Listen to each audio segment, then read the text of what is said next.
Charlotte, incredible scenes there over the last few hours in Kabul. What is the situation right now that the Taliban are in full control? We know they spoke a few minutes ago about what their plans were for the country. Yeah, Zabihullah Mujahid, who is a spokesman for the Taliban, it was a message of reassurance for Afghans, and then also almost a pitch towards the international community on an economic front. We know the economy is at the forefront of their minds. It's a big concern. And he said, we know we need international investment. We want the international community to engage.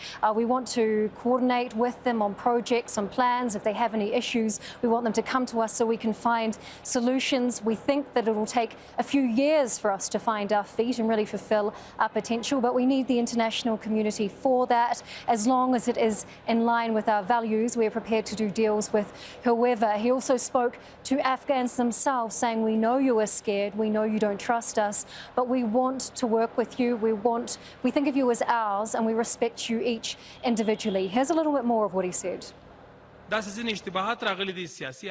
We should turn a new chapter. We should bury the hatchet. We have no animosity against any particular faction, party, or individual. We transcend above this all. This is a closed chapter of our history. We are looking forward to the future with one goal in sight: rebuilding our country. Charlotte, what's the current situation at the airport right now as the Taliban try to get the airport back up and running? Well, we've just been at the airport. It is quite eerie compared to what it has been like, the chaos, the thousands of people who have been down there over the last 2 weeks, banging on the gates to get in. It is very quiet. There is a wide security perimeter held by Taliban special forces outside. There are many Taliban inside the airport surveying the scene, looking at what the Americans have left behind and trying to figure out, how do we operate this airport? What skills do we need? What equipment do we need? What have we got on deck here that's still functional that we can use? We went to the military side and the commercial side, and here's our report from there. We're on the military side of the airport. This is where the Americans vacated from last night. You can still see their planes, equipment, helicopters here. The Taliban brought us here, and last night their mood was one of joy, celebration. They were shooting in the sky. There were fireworks. They were very happy that the Americans had left. The mood here today is quite different. They are disappointed. They are angry. They say they feel betrayed because all of this equipment is broken beyond repair. They say that they expected the Americans to leave helicopters like this in one piece for their use.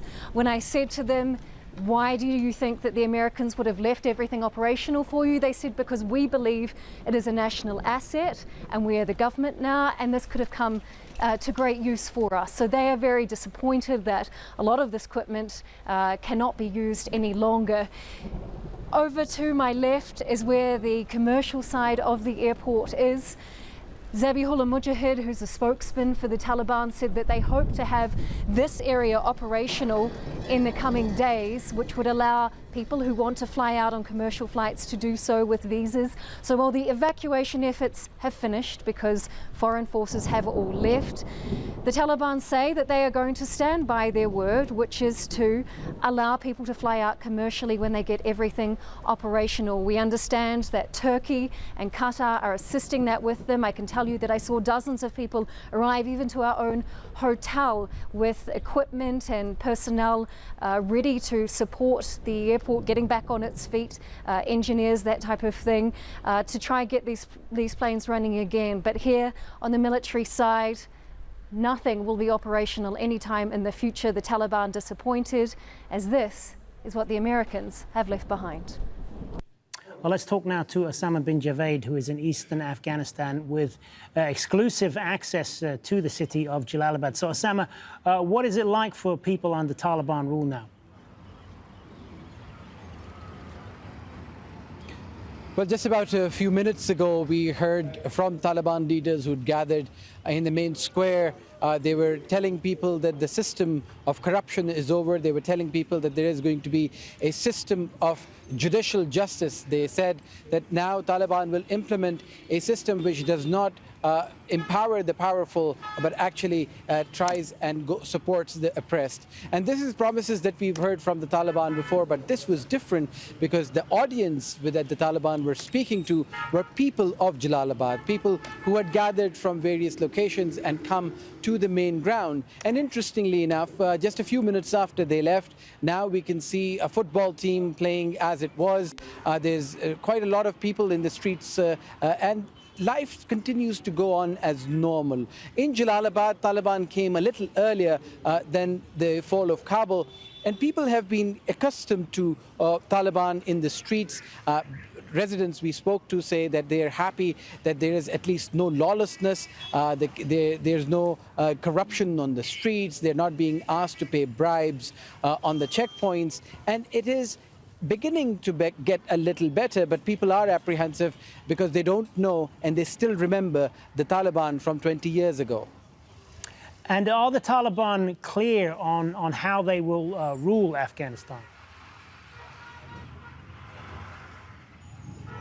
Well, that is something that we've been asking them, and that is something that people are puzzled about as well, because there's a lot of angst about are Taliban going to ban all sorts of gatherings? Will people have to grow long beards? Will women have to cover up forcibly?